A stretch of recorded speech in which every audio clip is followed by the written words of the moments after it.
My girlfriend and I took a trip to Palm Springs last year.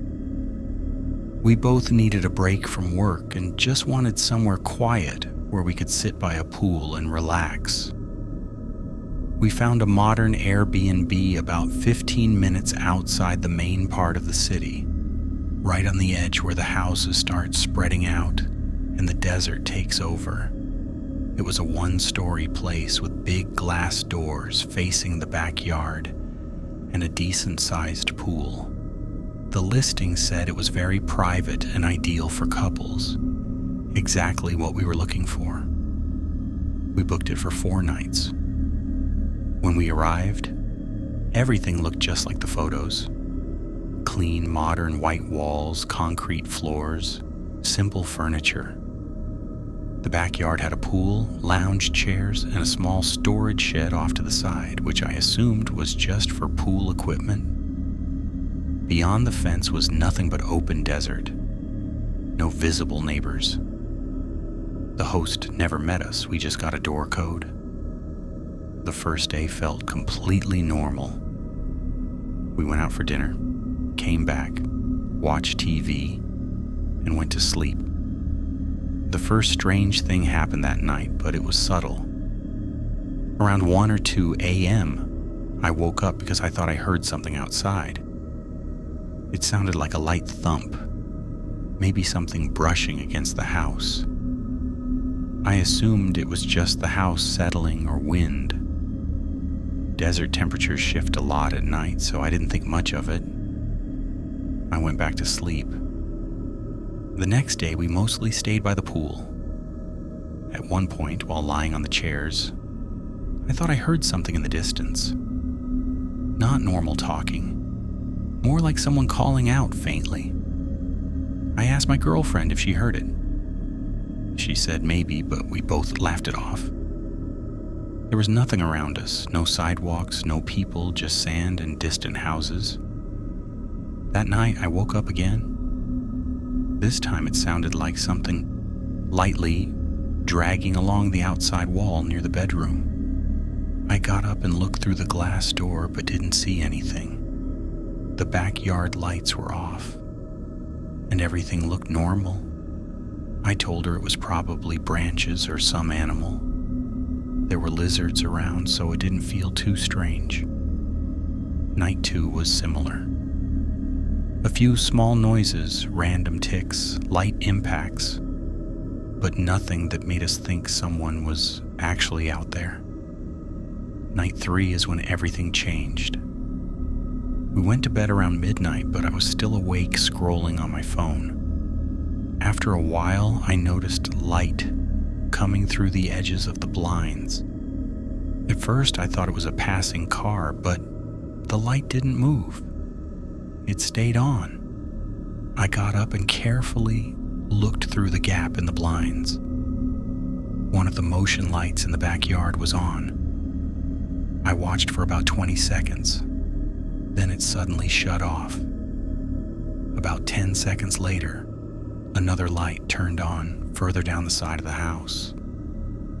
That's when my stomach dropped. It didn't feel random, it felt like something was moving. My girlfriend asked what I was doing, and I told her I thought someone might be outside. She immediately sat up, scared. We both watched as another light came on near the back fence, then another closer to the pool. It genuinely looked like someone walking around the house. She kept telling me to close the blinds. Shut 'em, shut 'em. I closed them completely, and we just sat there in silence. I could tell she was really scared. I was too, but I was trying not to show it. She said we should stay inside and ignore it, but my mind kept going to the possibility that someone was trying to break in. I told her I was going to check outside just to be sure. She grabbed my arm and told me that was a terrible idea. I said I'd only step out for a minute. I went into the kitchen and grabbed one of the larger knives. I didn't tell her. I didn't want to make things worse. My hands were shaking slightly, which isn't normal for me. I opened the sliding door slowly and stepped outside. It was completely silent. I stood there for about a minute, just listening. Then I walked around the pool area, checking along the fence and the corners of the house. I didn't see anyone. After a few minutes, I started thinking maybe I was overreacting. Maybe it really was just an animal triggering the lights. Then I saw the footprints, clear shoe prints in the sand, not animal tracks. My heart immediately started racing. The prints led from the side of the yard toward the small shed next to the house. I followed them slowly, trying to stay quiet. If someone was hiding, I didn't want to startle them, but I also didn't want to be caught off guard. The footprints led straight to the shed door and stopped. The door was completely closed. That's when the fear really hit. Not just uneasiness, actual fear. I stood there a few feet away, just staring at the door. At first, I couldn't hear anything. I took a small step closer and listened carefully, trying to pick up any breathing or movement. For a few seconds, there was nothing. Then, very clearly, from inside, a man's voice said, calm and normal, "Excuse me, could you open the door, please?" I froze. I didn't say a word. Then, right after that, he let out a quiet, unsettling laugh. Not loud, just enough to feel wrong, like he found something funny. That was enough. I turned and ran straight back to the house. I slammed the sliding door shut and locked it. My girlfriend was already standing there asking what happened, and I could barely get the words out. I told her there was someone in the shed and that he asked me to open the door. She immediately panicked, asking if I was serious.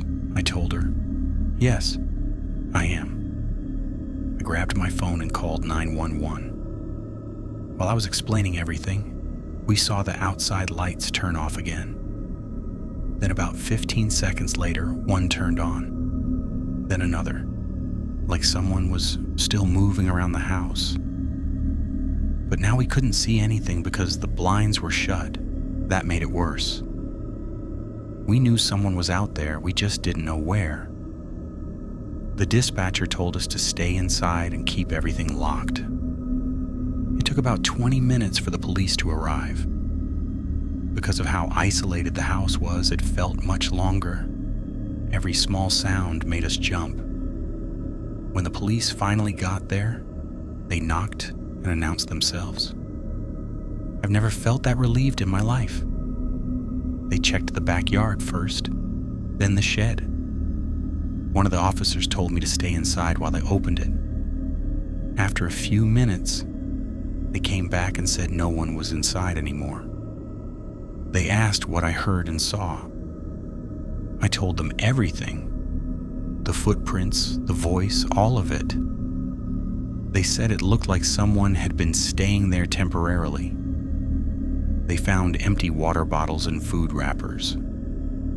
One officer mentioned that people sometimes hide in vacant or rental properties, especially in isolated areas. He said the person probably left once they realized we had called the police. They strongly recommended we not stay there anymore. While we were packing, one of the officers asked if we owned a dirty baseball cap he found behind the couch. We both said no immediately. We'd gone through the place multiple times. That hat had not been there before. The officer just nodded and said it was possible the person had gotten inside at some point, but there was no way to know when. That part shook me even more than the shed, because it meant he might have been inside while we were there. Maybe even while we were asleep. That was enough. We packed everything as fast as we could.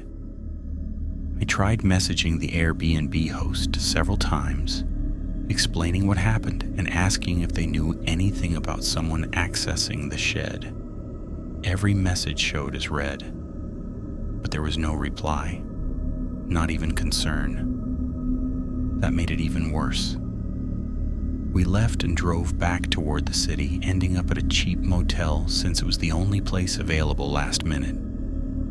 The next day, I contacted Airbnb support and gave them the police report. After some back and forth, they refunded us for the last unused night. We never heard from the host again. No apology, no explanation, nothing. We tried to enjoy the rest of the trip, but honestly, it stayed with us the entire time. The worst part for me is knowing someone had been right outside while we were sleeping for multiple nights. And we just kept brushing the sounds off as normal, and the way that voice sounded, calm, almost polite, like it was a joke to him, like he actually expected me to open that door, and knowing now that he had likely been inside the house at some point makes it impossible not to think about.